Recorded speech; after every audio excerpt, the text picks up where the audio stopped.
Hey everyone, Fred Nicholas here again, and I'm all set to go. I've got my little flip video all ready for you. Today I'm going to show you a little bit of something that you can put into your workout routine.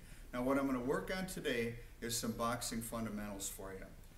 If you've never given this a shot before, boxing is an extraordinary cardiovascular workout, and it can really get your heart going. Now when you first start doing that, you have to be a little bit careful, so I'll start slow.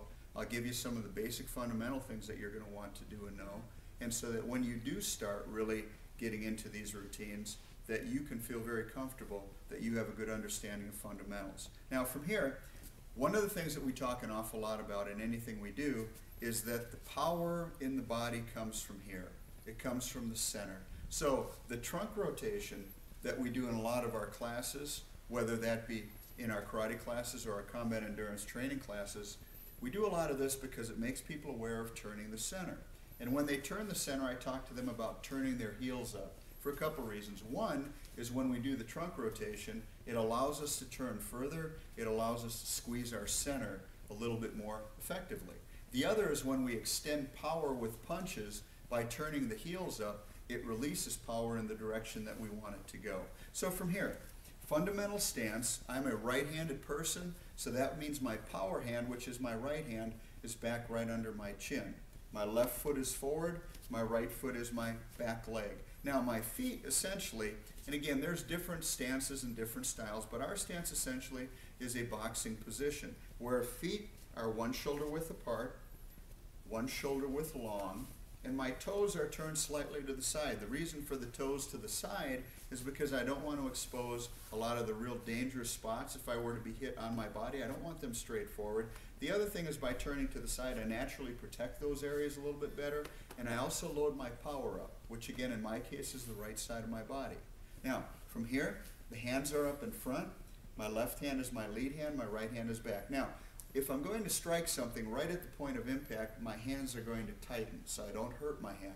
But as I work out, before any kind of impact, very oftentimes I'll keep my hands loose, a loose fist. That way I'm not getting as tight. Because if you're throwing a lot of punches and you're tense and you're tight, it's not going to work as well for you. You'll be very tired very soon. Now, from here, again, remembering that the power comes from a twisting of the hips. The first punch we're going to work on is a basic jab punch. Okay, in the front hand is an offensive technique many times, and it seeks the target. So what we try to do also on this, we'll stay stationary for right now, but we're also going to work a little bit on moving in, because movement, foot speed and hip speed, creates power and explosion, and that's what you want in your punches. So from here, if we're just working on the jab, the hands are up, the right hand is back by my chin. Again, I want to be in a little cage here so I can protect myself if anything comes flying at me. From here, the left hand goes out. Now notice, punching is an extension again of hip power.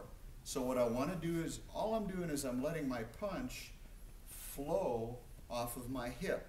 Right at the end of the punch turns. It pops like a whip snapping. So right at the end, you want to get it to turn and recoil. So when you first start doing just what I'm doing, out and back, leaning a bit forward, but not leaning away from this center position. You want your back to be straight, your knees to be bent, so your power is set in the floor. Again, imagine a good strong tree with deep roots. The way that your roots become deep is you bend your knees, get your butt down, get your thighs bent. So from here, again, working on going out and back. And then when you work a little bit more on the speed of the technique, you want to think about how quick can you get it out, how quick can you get it back. But notice it's still right at the end, it turns, it pops. And the main striking area is right here with the two big knuckles.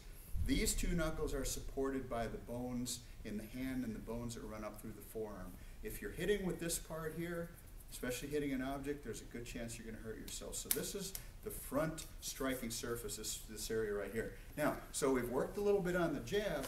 Now we also want to move in. So you can work on your feet moving in. Your left foot comes in, but if you move forward, you also have to bring your back foot up. So your front foot will move in, but your back foot slides up. So you're always in a position where your feet are underneath you. Okay, so the jab moving in, out and back, out and back.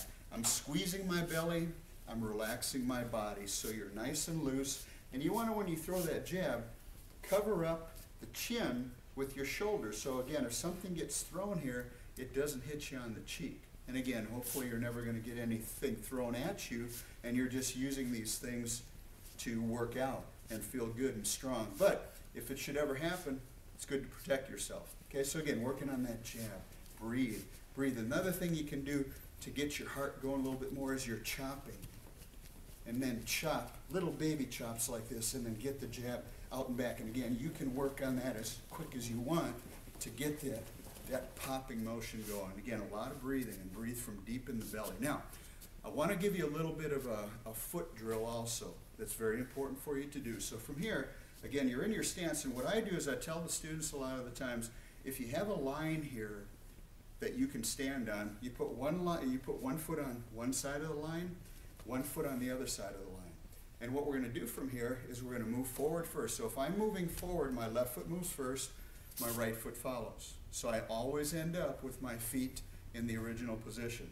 Now if I go backwards, in my case it's my right foot that goes back, my left foot that follows. So once again, moving forward, left, right, moving back, right, left. For those of you that have two left feet, this is a good drill because it makes you think about your footing. Again, it can only help your footing and your balance get better. So left foot in, right foot out. 1, 2, 1, 2, 1, 2, 1, 2. Again, very similar to a waltz step. 1, 2, 1, 2, 1, 2, 1, 2. Now, if you're going to go to the right, then it's the right foot that moves first, the left foot that follows. If you're going to the left, it's left foot first, right foot follows. So if you do the drill in 4, it's 1 is forward, left, right. 2 is backwards, right, left. 3 is to the right, right, left. 4 is to the left, left, right. 1, 2, 3, 4. And just working on breathing. 1, 2, 3, 4. And again, notice every time I move, I come to the same position I started in. Again, because here's some of the foot position I see sometimes. Feet too long. Stance too narrow, stance too square. And you want to avoid all of those because, again, those put you in a bad position. They also put you in a position where you cannot react the way you should be able to. No matter where you go, you should be able to react, either if you're kicking with a leg or with a hand. So wherever you are, that body should be able to pick up and move. Okay? Now from here, one more thing. We showed you the jab off of the front hand. I also want to show you the right hand, okay, which is the power hand. Whichever hand is back.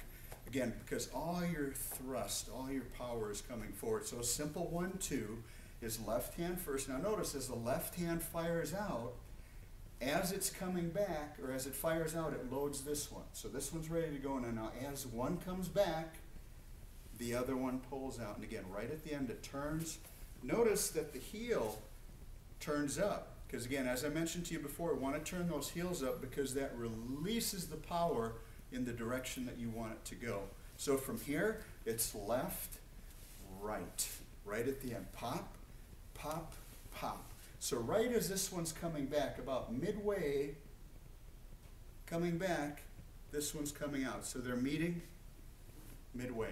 1, 2, 1, 2, 1, 2. If you're moving in a little bit, 1, 2. That back foot drags up right as the punch is hit. But the feet have to be set before the punch fires. Otherwise, you're punching with your feet, moving your feet up in the air. Not nearly as effective. Once again, thinking about it in terms of roots. Have your roots in the ground, especially when you're punching. So again, this is the jab.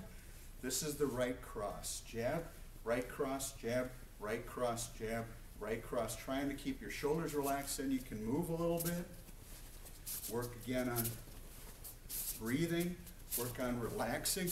And again, think about the faster you move your feet, the faster and harder the punching will go also. So give some thought to balance, footing, body turn. Because if you do those things, you'll find this a very effective workout, and you'll like the feeling that you get. So thanks for joining me today. We'll see you again tomorrow with some more exercise tips.